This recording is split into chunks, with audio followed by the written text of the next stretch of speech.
자, 국회가 지금 추진하고 있는 탄핵 외에도 검찰과 경찰의 수사에도 속도가 붙고 있는 상황입니다. 수사 상황도 좀 살펴보겠습니다. 지금부터는. 자, 먼저 이 비상계엄 선포 전에 국무회의에 참석한 국무위원들에 대한 수사도 본격화된 상황인데요. 검찰 특수본이 어제 조규홍 복지부 장관을 내란 등의 혐의로 피의자 신분으로 불러 조사했습니다. 자, 김진욱 대변인께 여쭤보겠습니다. 지금 이제 한덕수 총리의 진술에 따르면 국무회의 참석자 전원이 계엄에 반대 입장을 밝혔다 이런 얘기들을 좀 하고 있거든요. 이 상황에서 이제 검경의 수사가 지금 그 관련해서 지금 진행되고 있어요. 속도감 있게. 자, 국무위원들의 책임은 누구 그리고 어디까지 물을 수 있다고 보십니까?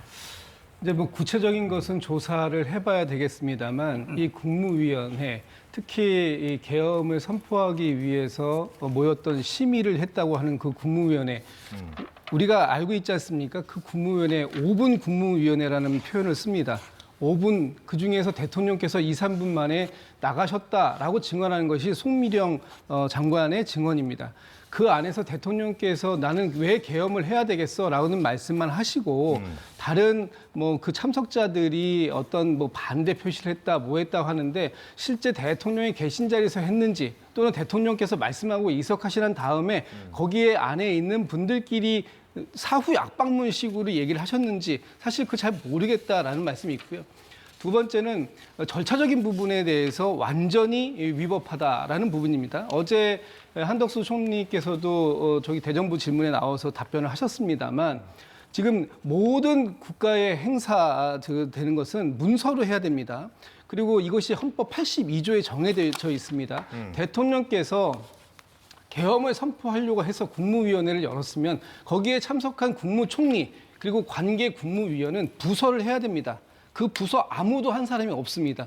이거 자체가 절차적으로 위법이에요. 위헌적인 거예요. 지금 이런 상황 속에서 대통령이 가셔서 내려가셔서 계엄을 선포했다는 거 아닙니까? 그렇다면 그 자리에 계셨던 국무위원들은 한덕수 총리를 비롯해서 나머지 국무위원들은 뒤에서 이거 위험한데 이거 하면 안 되는데 이렇게 얘기할 것이 아니라 대통령의 바짓가랑이를 붙잡아서라도 대통령이 담화문을 발표하러 가시지 못하게 말렸어야 됐다. 그런 정치적 책임까지를 다 가지고 있는 사람들이다라는 말씀 드리고 싶고 법적 책임 부분에 대해서는 이제 지금 수사가 진행 중이니까요. 구체적인 수사 진행되는 상황에 따라서 달라질 수 있다. 사람마다 달라질 수 있다. 이런 말씀 드리겠습니다. 네.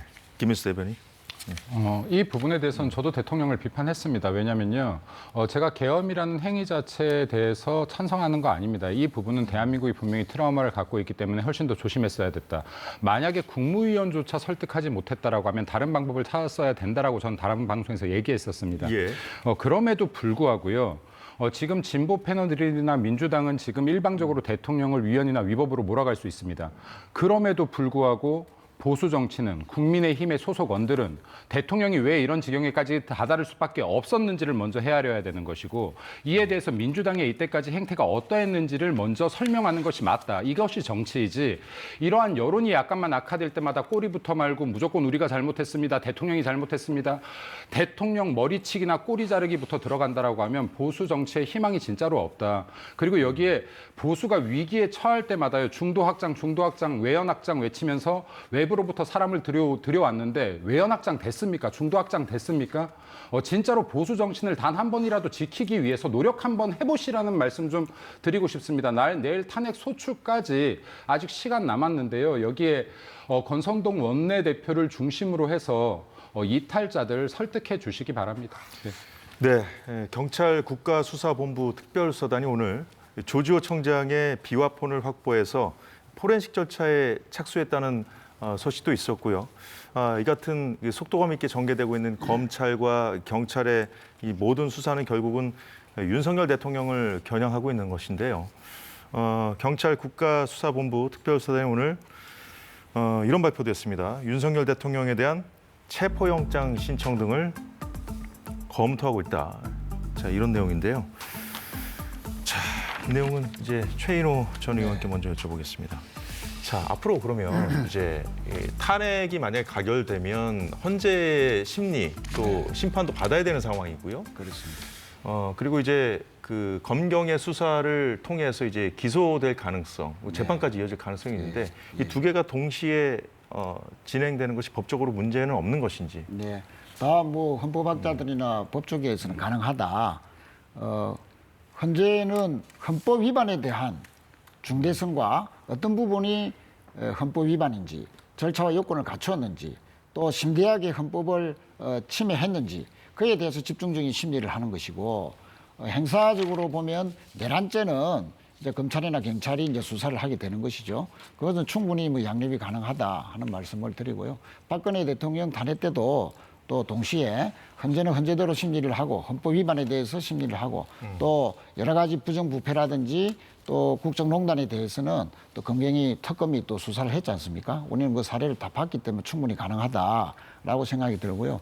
특히 이제 압수수색을 대통령도 체포영장을 또 청구할 수 있다 하는 식으로 나오는데, 지금 김용현 전 국방부 장관은 검찰이 신병을 확보하고 있지 않습니까? 예. 그런데 검찰은 검찰대로 또 수사 속도를 내려 하겠지만, 그러나 내란죄와 관련해서는 사실 법적으로 보면 경찰이 할 수 있는 권한이 있다라고 다 이제 법적으로 해석을 하는데, 단 이제 검찰이 이번에 김용현 전 국방장관의 구속영장 청구를 이제 받아들이게 되면서 그 연장선상에서 내란죄도 검찰도 할 수 있다, 막 이런 식으로 되고 있지만, 나중에 명백한 증거 능력이 검찰이 제시했을 때 맞느냐라는 또 시비거리는 아직도 있다라고 논란이 좀 되고 있는 가운데에, 경찰은 그러면 김용현 전 국방부 장관은 대통령의 지시를 받아서 했을 가능성이 매우 높다고 보기 때문에 오히려 수사 경쟁적 차원에서 대통령의 신병을 확보해서 내란죄의 속도를 더 검찰보다 더 내겠다는 의도가 아니냐,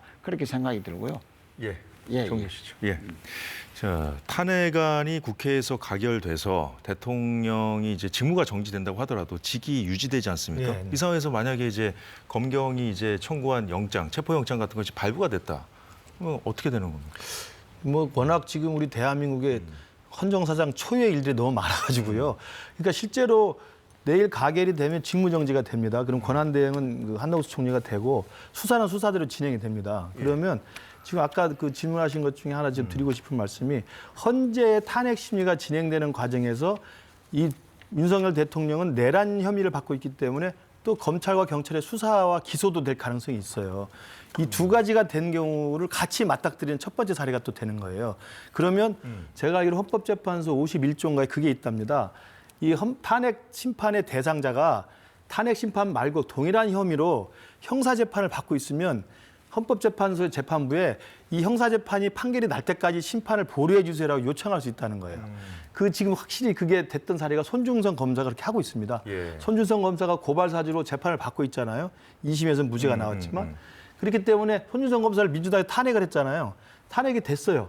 그러니까 헌재에서 탄핵 심리를 하는데 손준성 검사가 이 탄핵된 사유와 똑같은 혐의로 내가 재판을 받고 있기 때문에 헌재 심리는 이 재판 이후에 미뤄주세요 해서 헌재가 그걸 받아들여서 재판을 미뤘습니다.